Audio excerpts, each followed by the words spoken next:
ini kalau tidak memilih pasangan ini maka tidak akan dapat syafaat dari Rasulullah. Tidak ada hubungan politik dengan syafaat Rasulullah.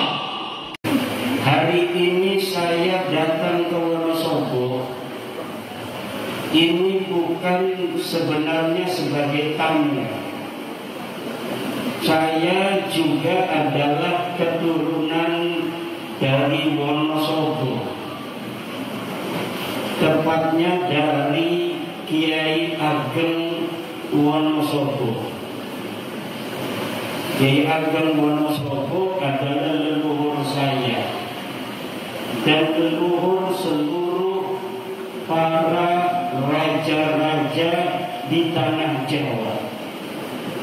Jadi seharusnya Kesultanan Banten, Kesultanan Cirebon, Kesultanan Mataram itu nyium tangan semua sama orang Wonosobo. Karena leluhur dari Kesultanan Mataram, Kesultanan Cirebon, Kesultanan Banten adalah Wonosobo. Tapi sing tukang cilok, tukang es, tukang brondong, tukang jagung, tukang bala-bala, tukang bakwan bebas. Kenapa? Karena dia tidak menjadi anak buah orang lain. Ini dari sisi pekerjaan. Akeh dari santri karena santri maraja. Santri sing korengen gatel Kak. Wih tangannya luar bisa mengkoren aja. Lagi dari santri kena penyakit bodoh. Tapi calon raja. Dulu di Kesultanan Banten, anak raja tidak boleh ada di keraton.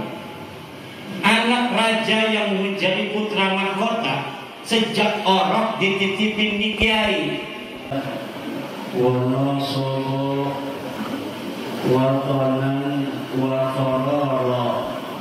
Ulama, para kiai, wabil khusus sahibil wasilah, ketua saya di Jaya Musa, Yai Haji dan Khalid, mata'anallah bituri hayati.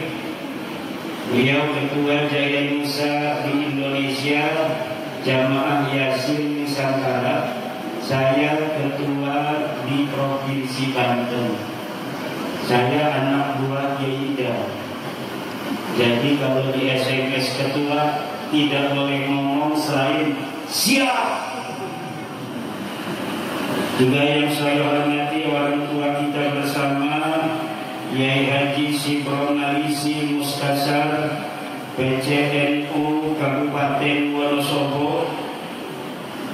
Wong tua kula sedanten Yai Haji Abdul Halim Al-Hafiz Rais Suriah PCNU Wonosobo. Wong tua kula sedanten Yai Haji Nur Syamsuddin Imam Besar Masjid Al-Umdah. Wong tua kula sedanten Kiai Mudakir. Wong tua kula sedanten guru kula sedoyo Kiai Haji Muhammad Muhaimin, pengasuh pesantren Al-Falah Kalisure. Kiai Haji Muhammad Halim Al-Hafidh, pengasuh pesantren Al-Mansuriyah Kertek. Wong tua kula sedanten Kiai Haji Muhammad Najib, Musyid Thariqah Syadiliyah Muhammadin. Wong tua kula sedanten Kiai Haji Imam Tajuddin, tokoh kita Bapak Haji Suparman, tokoh kita Bapak Haji Supigianto, tokoh kita Bapak Kepala Desa Sureng Bapak Haji Sukamto, seluruh lembaga PCNU Wonosobo, seluruh banon-banon NU Wonosobo, seluruh ketua MWC NU Kabupaten Wonosobo, para anggota Banser, LBM, PCNU, LDNU, dan sebagainya. Juga ranting-ranting NU yang hari ini hadir di acara Maulid Nabi besar Muhammad SAW di Kalisuren. Hari ini sebenarnya saya harusnya berada di Jakarta karena sebagai panitia konferensi besar Nahdlatul Ulama dan Munas Alim Ulama PBNU. Cuma sekali lagi karena yang meng-SMS adalah Ketua Jamaah Yasin Nusantara, saya tinggalkan acara di PBNU karena sudah banyak saudara-saudara saya memilih untuk hadir di Kalisuren. Mudah-mudahan pertemuan ini pertemuan penuh barokah, pertemuan yang akan dihitung oleh Allah sebagai rasa cinta kita kepada Kanjeng Nabi besar Muhammad sallallahu alaihi wasallam. Hari ini saya datang ke Wonosobo. Ini bukan sebenarnya sebagai tamu. Saya juga adalah keturunan dari Wonosobo, tepatnya dari Kiai Ageng Wonosobo.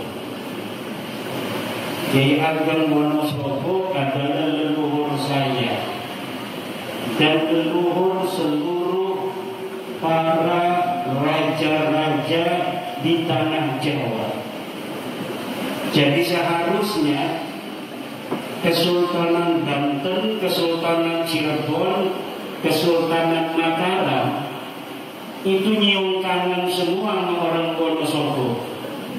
Karena leluhur dari Kesultanan Mataram, Kesultanan Cirebon, Kesultanan Banten adalah Wonosobo.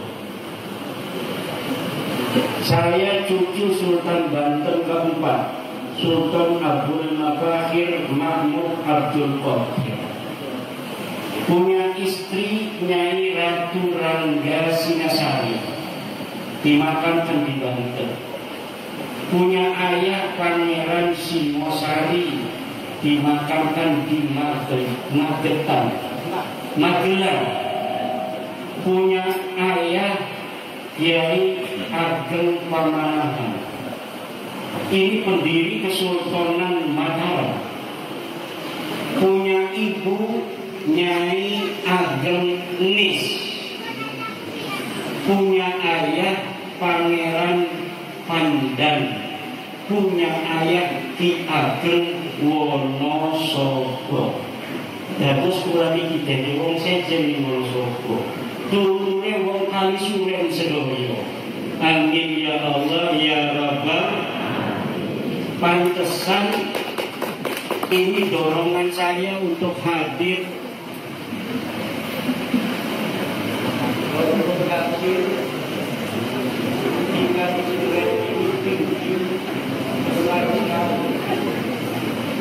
ini ada sabotase.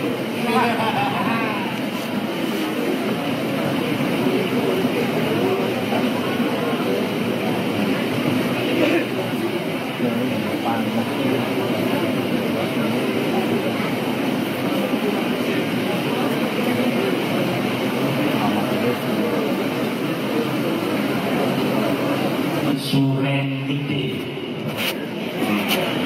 suren. Karena apa? Sudah terkenal sampai Banten. Dulu pada zaman peperangan di Diponegoro, perang Jawa, ini orang Suren Gede dicatat dalam sejarah sebagai salah satu masyarakat yang merupakan para tentara-tentara Pangeran Diponegoro yang perang melawan Belanda sampai Belanda kucar kacir hanya menggunakan kolor. nggak pakai baju, hanya pakai cawet.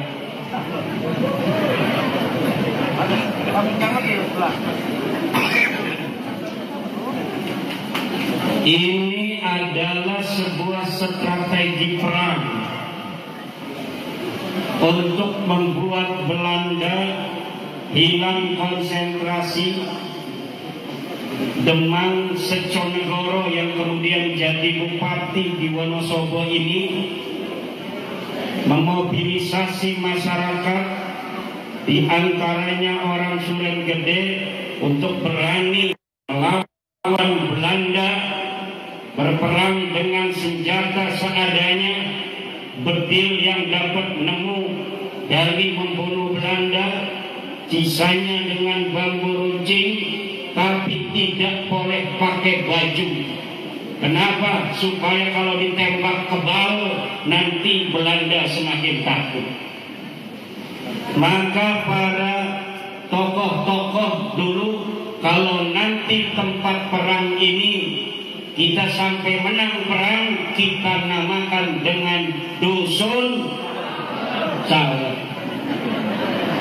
Jangan sembarangan dan jangan otak ngeres dengan dusun cawet.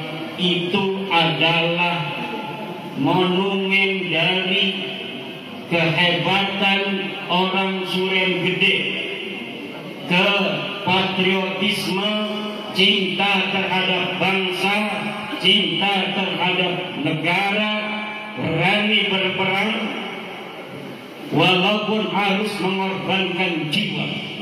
Inilah cikal bakal orang-orang Suren Gede hari ini. Maka saya senang bisa hadir di tengah-tengah para keturunan prajurit-prajurit Pangeran Diponegoro.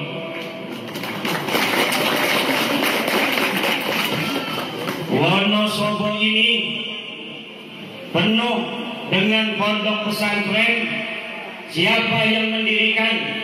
Para ulama-ulama, prajurit-prajurit Pangeran Diponegoro. Kita kenal Kiai Muntaha, kita kenal Ki Asmara Sufi, kita kenal Kiai Abdul Fattah, Kiai kenal Kiai Mansur. Mereka adalah ulama-ulama di Wonosobo yang merupakan tentara-tentara dari Pangeran Diponegoro yang berjuang mempertahankan negara, berjuang mempertahankan bangsa, kehormatan, kemuliaan untuk kita masyarakat Wonosobo Suren Gede hari ini. Saya tadi sudah ketemu dengan para kiai-kiai yang kebanyakan adalah keturunan Kiai Asmara Sufi, Kiai Abdul Fattah, dan Kiai Muntaha serta Kiai pejuang-pejuang lainnya. Jadi masyarakat Suren Gede, bangsa dan negara ini dulu dipertahankan oleh kakek nenek kita dengan berdarah-darah, dengan susah payah, dengan perjuangan yang tak kenal rasa takut. Maka tidak boleh orang Suren Gede keturunan macan jadi cecurut. Betul? Keturunan raja jadi mental raja walau tidak jadi raja. Keturunan pejuang harus mewarisi jiwa pejuang walaupun bukan dalam masa peperangan. Jiwa kemuliaan agama menjadi nomor satu, harus dipegang erat di dalam dada. La ilaha Muhammadur Syaikhul Qadir. La ilaha illallah Muhammadur Rasulullah Syaikhul Qadir.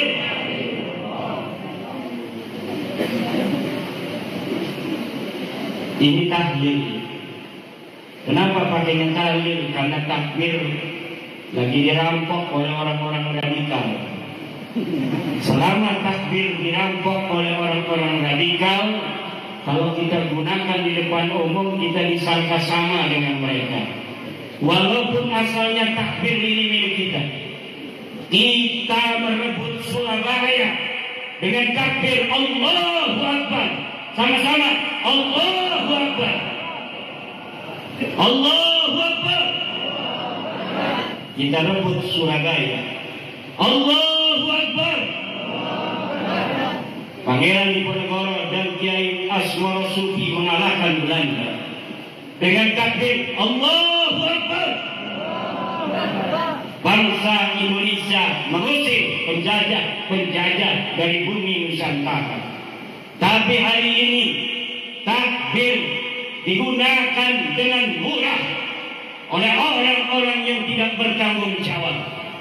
Takbir digunakan dengan murah di jalan-jalan tanpa ada musuh. Tidak ada musuh, mereka bertakbir Allahu Akbar. Di depannya polisi, orang Wonosobo, orang Purwokerto. Orang radikal takbir Allahu Akbar, polisinya ikut takbir Allahu Akbar. Kata tukang bakwan yang ada di demo, Sami Allahu liman hamidah. Jadi selama takbir ini masih dirampok oleh orang-orang radikal, orang NU pakainya tahlil saja. Kalau di PBNU sukanya baca selawat doang. Sallu ala Nabi sallallahu alaihi wasallam atau sallallahu alaihi. Jangan balik lagi. Sallu ala Nabi, sallu ala Nabi. Siapa yang baca selawat? Yang ini nyuruh sallu ala Nabi, maknanya baca selawatlah kamu kepada Nabi. Dijawab lagi sallu alaihi, baca selawatlah kepada Nabi. Enggak ada yang baca selawat. Yang ini nyuruh, yang itu. Jadi kalau ada sallu ala Nabi, jawabnya sallallahu alaihi. Jajal sallu ala Nabi. Kalau tahlil la ilaha illallah Muhammadur Rasulullah Syaikhul Qadir. Sekarang saya akan jajal tahlil.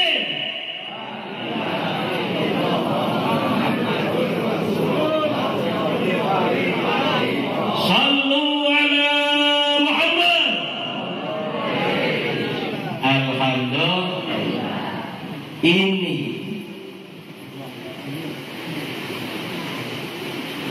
dulur-dulur sekalian,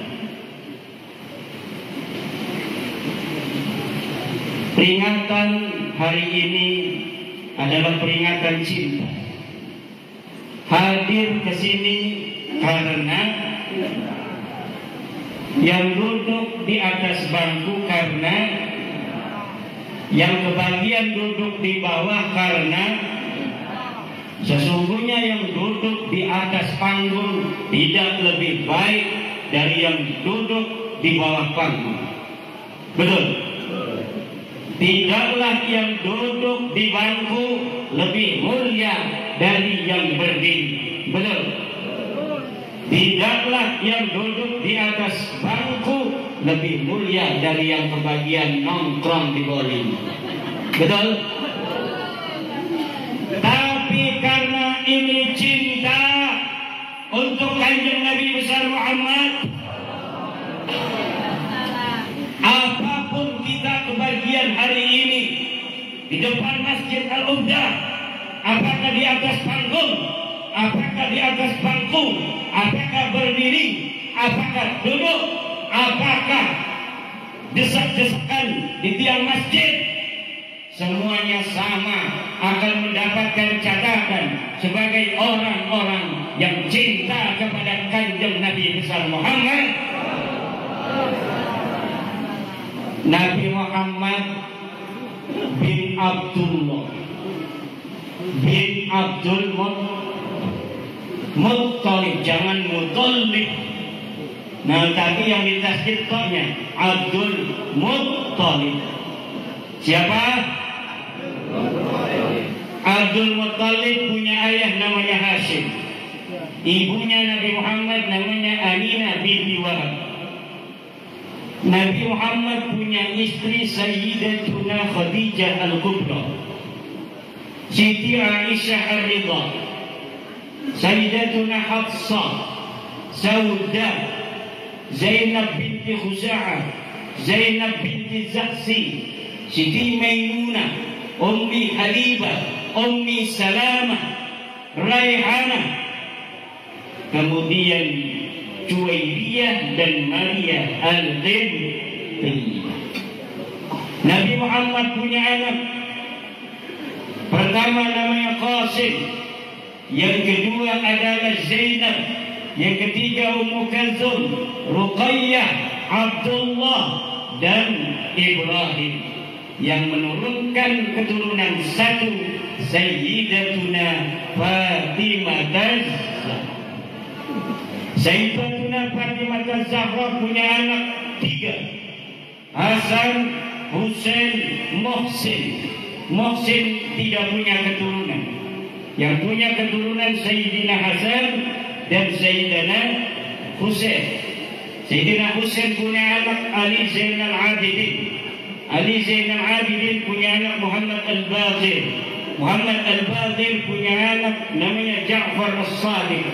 Ja'far As-Sadiq punya anak namanya Musa Al-Kadhim. Musa Al-Kadhim inilah leluhur dari para wali songo yang menyebarkan agama Islam di tanah Jawa.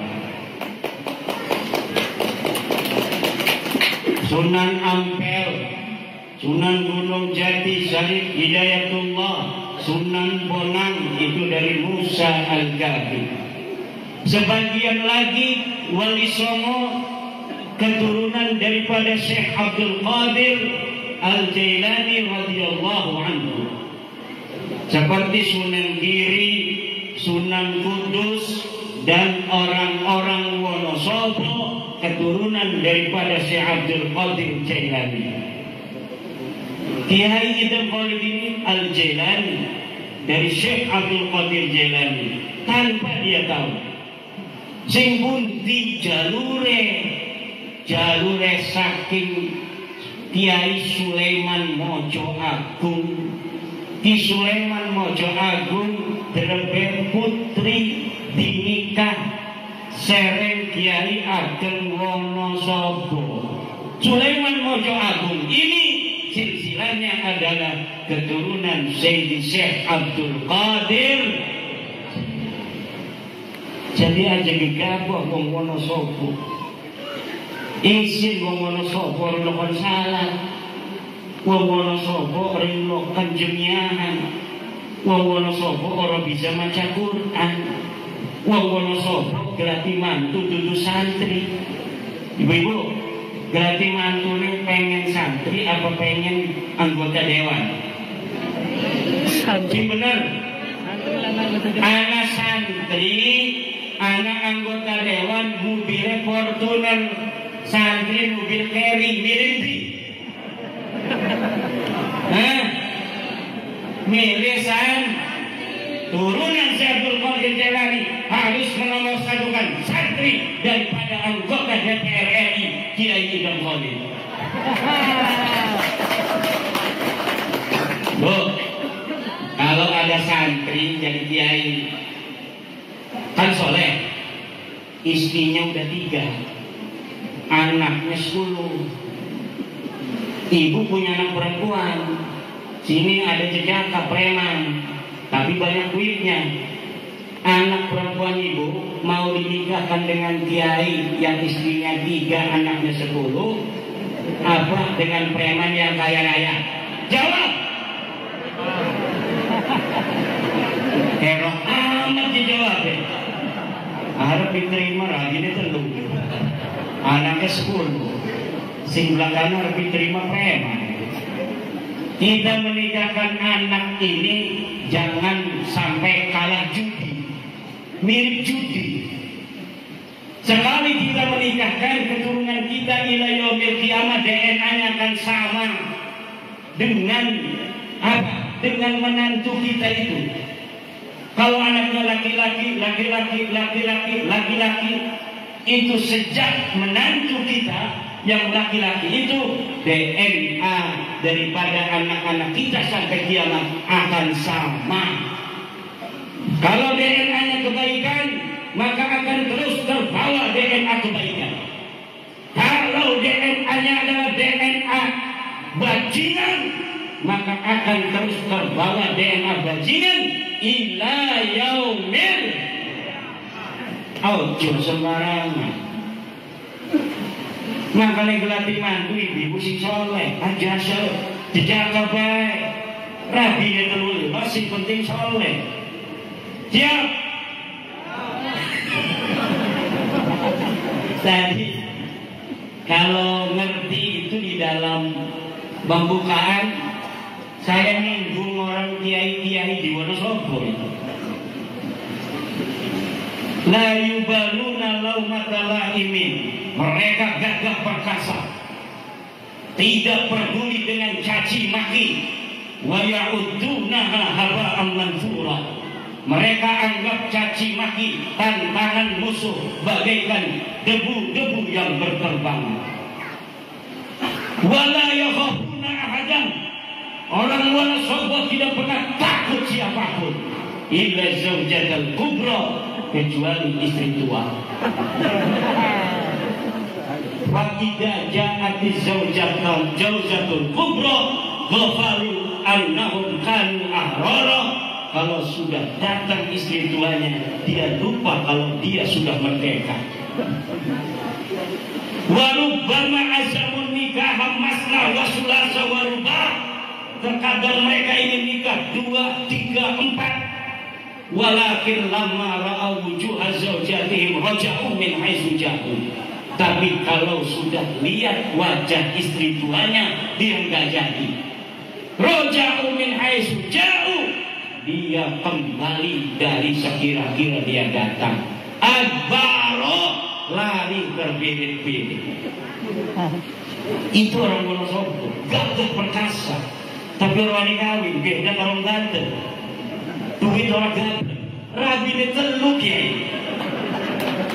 Wong ganteng, tukang ojek rabine telu. Wong Wonosobo kaya raya sugih, akeh tembakau, akeh jagung. Tapi orang wani kawin maniku premen.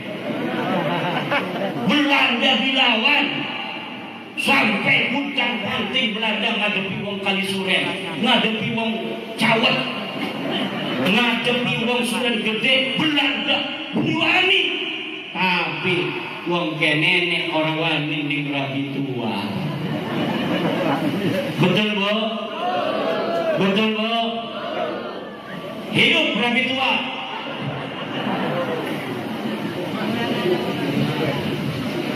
Para wali songo inilah bapak-bapak keturunan daripada Rasulullah Muhammad sallallahu alaihi wa alihi. Manuskripnya tercatat jelas. Saya sudah baca manuskrip Bangkalan tahun 1611. Manuskrip Tapal Kuda tahun 1630. Manuskrip Solo yang disebut Serat Walisana.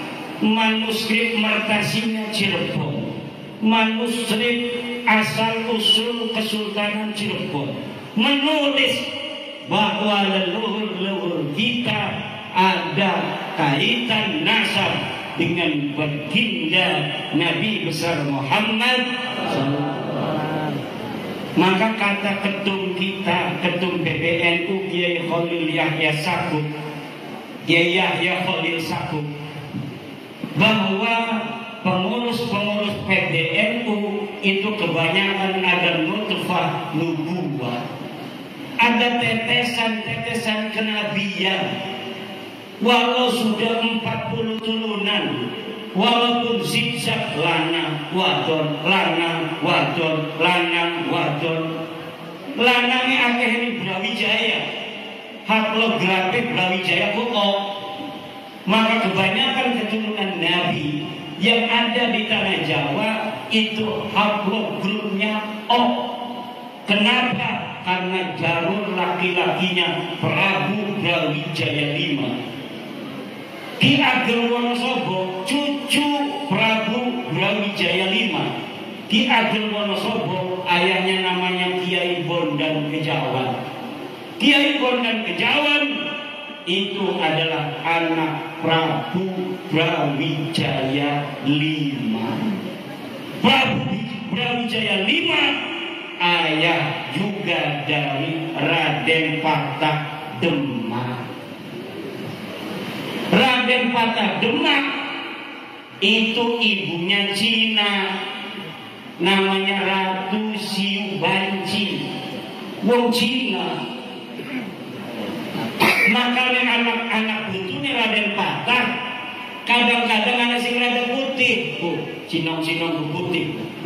Putune Raden Patah, kenapa? Rabine Raden Patah iku wong Cina.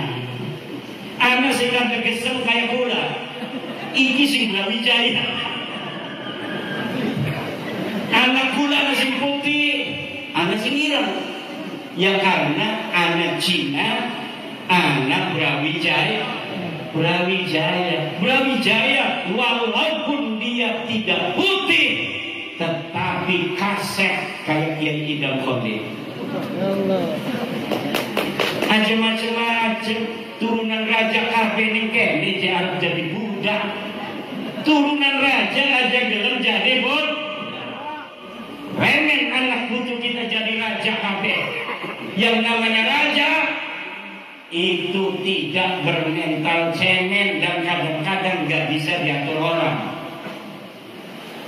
Maka akhirnya dagang cilok pengen orang gelem pabrik turunan raja itu ciri-cirine senajan uli duitnya cilik orang pengen diatur wong. Makanya milih dagang cilok daripada jadi karyawan pabrik. Itu salah siji ciri-ciri. Kenapa dagang cilok kita masih bisa jamiahan, kita masih bisa ngaji. Entah dagang cilok ada pengajian, kita ngaji dingin. Tapi lamun dadi kita karyawan pabrik dimarahi mandor. Gitu betul? Gitu betul? Wayah ngaji bisa, wayah turu bisa turu. Besok ada acara maulidan di Kali Sure. Lamun kita iki sebagai wong sing megawe ning pabrik dina minggu misalnya kena apa arane kan? Yang tidak boleh libur itu apa namanya? Lembur. Nggak bakal kita bisa nolak. Nggak bisa kita menghadiri acara pengajian maulidan di Kali Sure. Tapi sing tukang cilok, tukang es, tukang brondong, tukang jagung, tukang bala-bala, tukang bakwan, bebas. Kenapa? Karena dia tidak menjadi anak buah orang lain. Ini dari sisi pekerjaan. Akhirnya dari santri karena santri meraja. Santri sing korengen, gatel kak. Wih tangan ini bisa mengkoron-koron aja. Lagi dari santri kena penyakit bodoh. Tapi calon raja. Dulu di Kesultanan Banten, anak raja tidak boleh ada di keraton. Anak raja yang menjadi putra mahkota sejak orok dititipin di kiai. Dia tidak mengenal kemewahan. Dia tidak mengenal dirinya sebagai anak raja. Karena dipersiapkan menjadi seorang pemimpin yang mengerti akan derita rakyatnya. Dipersiapkan menjadi pemimpin yang mengerti keretak hati daripada rakyatnya. Ditaruh di kiai disebut kawah canda di muka. Kemudian ketika di kiai dia diajarin ngaji, diajarin tata negara, diajarin ilmu bela diri, diajarin wirid. Nanti sesudah balen dia dibawa ke keraton, diangkat menjadi putra mahkota. Jiwanya sudah bersih, tidak ada lagi kesombongan, keangkuhan. Yang ada adalah bagaimana dia bekerja keras untuk menjadi orang-orang yang mulia.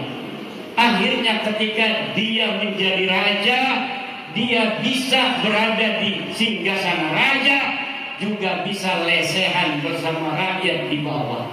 Inilah cara orang-orang tua kita mendidik kemuliaan kepada anak-anaknya. Tapi kalau anak kita sudah kecil, sejak kecil diomong kamu orang mulia, sejak kecil kamu adalah orang yang lebih dari orang lain, kamu adalah putra mahkota, kamu adalah calon raja, nanti tumbuh sedikit demi sedikit, hari per hari, rasa sombong, rasa angkuh dari anak kita, sehingga ketika dia menjadi raja tidak ada silih asih, silih asuh, silih wangi. Itu tradisi leluhur-leluhur kita. Pondok-pondok pesantren di Giri Kedaton, di Ampel Dento, di Butuh, yaitu Joko Tingkir. Joko Tingkir itu kiai. Joko Tingkir itu punya pesantren. Prabu Gesang Ulun dari Sumedang itu sejak kecil mondok kepada Joko Tingkir. Kemudian cucu daripada Raden Patah Demak, Nyai Naran Toko atau Nyai Harisbaya, mondok juga di Jaka Tingkir. Kemudian cinta lokasi di pesantren, menikah, kemudian cucu daripada Raden Patah dibawa ke Sumedang menjadi istri daripada Raja Sumedang. Semuanya santri. Mondoknya di mana? Mondoknya di Joko Tingkir.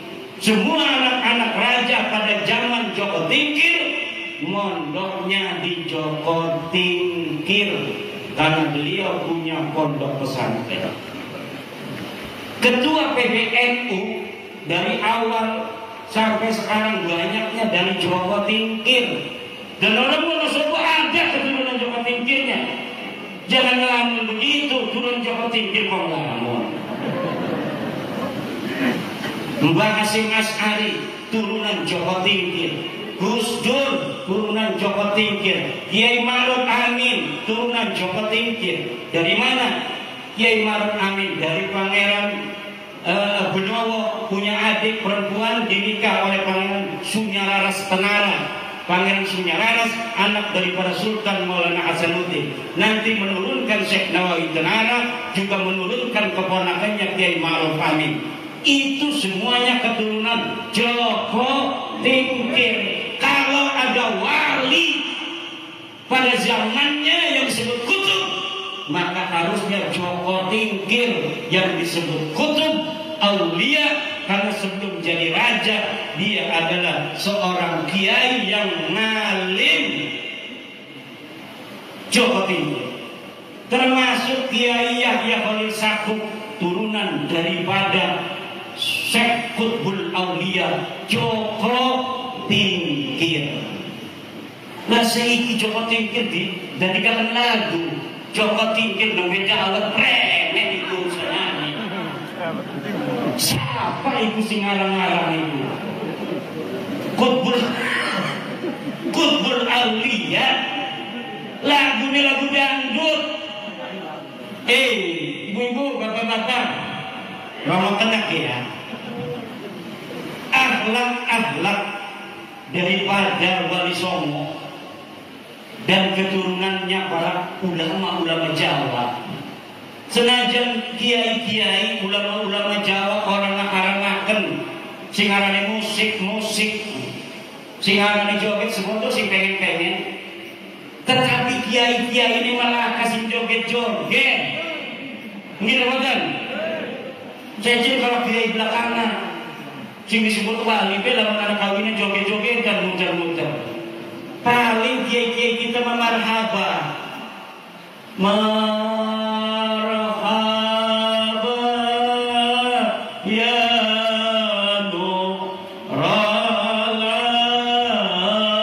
nuralaini marhaba. Ku marhaba ini Sunan Giri. Diwaris Sunan Ampel, diwaris nang muridnya Sunan Gunung Jati Syarif Hidayatullah, marhaban Sunan Giri, diwaris nang anak putune ning Banten Sultan Maulana Hasanuddin Banten, diwaris nang anake Sultan Maulana Yusuf, diwaris nang anake Sultan Maulana Muhammad Nasruddin, diwaris nang anake Sultan Abdul Mabahir Mahmud Abdul Qadir, diwaris nang anake Sultan Abdul Ma'al, diwaris nang anake Sultan Agung Tirtayasa.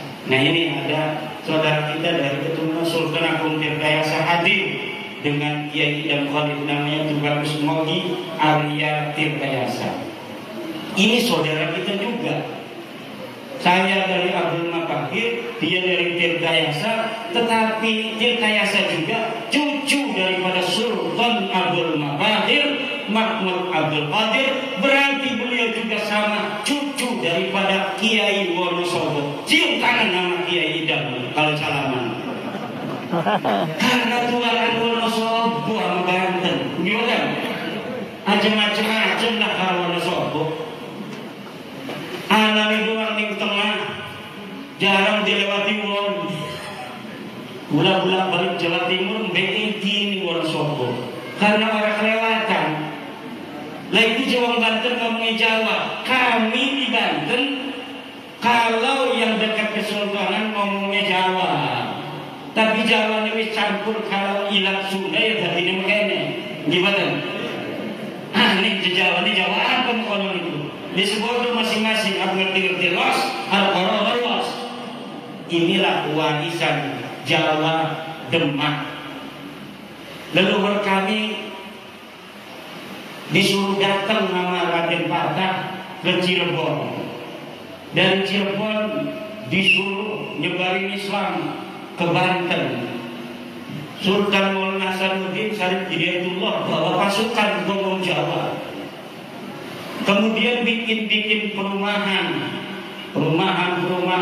bikin sawah, bikin kampung. Nanti kalau waktu perang datang dia tinggalkan sawahnya, dia tinggalkan kampungnya untuk menjadi prajurit. Kalau tidak ada perang bertani. Maka sekarang kabupaten di Banten itu yang bahasa Jawa 1 kabupaten Serang, 2 kota Serang, 3 kota Cirebon, dan 4 kabupaten Tangerang, 7 kecamatan. Saya masuknya Kabupaten Tangerang yang 7 kecamatan berbahasa Jawa. Kecamatan Mau, Sukadiri, Kemeri, Keronco, Kresek, Mekar Baru, Gunung Kaler. Ini berbatasan dengan Tenara kampung saya. Kampung saya dengan Tenara hanya dibatasi oleh kali. Jadi kita semua ini harus ngerti sejarah. Kalau orang Wonosobo tidak tahu leluhurnya dulu adalah pejuang pengusir Belanda, maka kalau sedikit ada masalah dalam kehidupan, ditagih utang, bayar cicilan motor 3 bulan dulu kebayar, ibu puyeng, peteng dedelengan, ikut kudu dites DNA ini apa bener wong Wonosobo asli apa dudu itu. Lamun wong Wonosobo asli mual bakal puyeng. Pengen cara kiai supaya puyeng, bayar. Cicilan motor 3 bulan harus dibayar. Trunya perusahaan. Kita keturunan orang-orang besar. Ini yang harus ditanamkan di dalam jiwa. Kita keturunan orang-orang besar. Kita orang Wonosobo, Kalisuren, Cawet, Suren Gede, ini keturunan para pejuang, keturunan raja, keturunan sultan, keturunan ulama besar, keturunan Ki Asmoro Sufi, keturunan Ki Abdul Fatah, keturunan Kiai Mansur, keturunan Kiai Muntaha, keturunan Setonegoro. Semuanya harus dihidupkan di dalam jiwa, bukan untuk kesombongan kepada orang lain, tetapi untuk imunitas. Kalau ada kelompok orang yang akan memperbudak kita tidak bisa memperbudak kita, karena kita telah mempunyai bingkai kesadaran bahwa kita adalah keturunan orang-orang besar. Indonesia abad ke-8 sudah punya Borobudur. Orang Eropa belum punya Menara Eiffel, kita sudah punya Candi Prambanan. Orang Eropa masih kayak orang hutan, mereka hidup tidak punya peradaban. Kita orang Indonesia sudah punya Kerajaan Salakanegara, kita sudah punya Kerajaan Tarumanegara, kemudian kita punya Kerajaan Pajajaran, kita punya Kerajaan Sunda, kita punya Kerajaan Galuh, kita punya Kerajaan Singosari, kita punya Kerajaan Medang Kemulang, kita punya Kerajaan Mataram Kuno, kita punya Kerajaan Mojopahit, kita punya Kerajaan Demak. Ini adalah sebuah tanda bahwa peradaban kita adalah peradaban tinggi. Jangan mau kita dibodohi oleh sejarah-sejarah bahwa orang Indonesia keturunan Buddha. Ada upaya-upaya zaman sekarang yang ingin menjadikan kita mempunyai kesadaran bahwa kita adalah orang-orang yang biasa dijajah, orang-orang yang biasa jadi anak buah, orang-orang yang bisa dikerdilkan, orang-orang yang tidak pantas jadi raja, sehingga yang harus jadi raja adalah orang lain. Kalau kita dijajah, nerima saja. Kalau kita diadu domba, ayo saling perang. Jangan sampai mau kita diadu domba. Urusan apapun, pilkada, wis masing-masing bae pilkada. Wis dadi ya gubernur kita. Pilihan presiden sejen-sejenan, negara demokrasi. Aja nak belum diadu domba. Ini kalau tidak memilih pasangan ini, maka tidak akan dapat syafaat dari Rasulullah. Tidak ada hubungan politik dengan syafaat Rasulullah.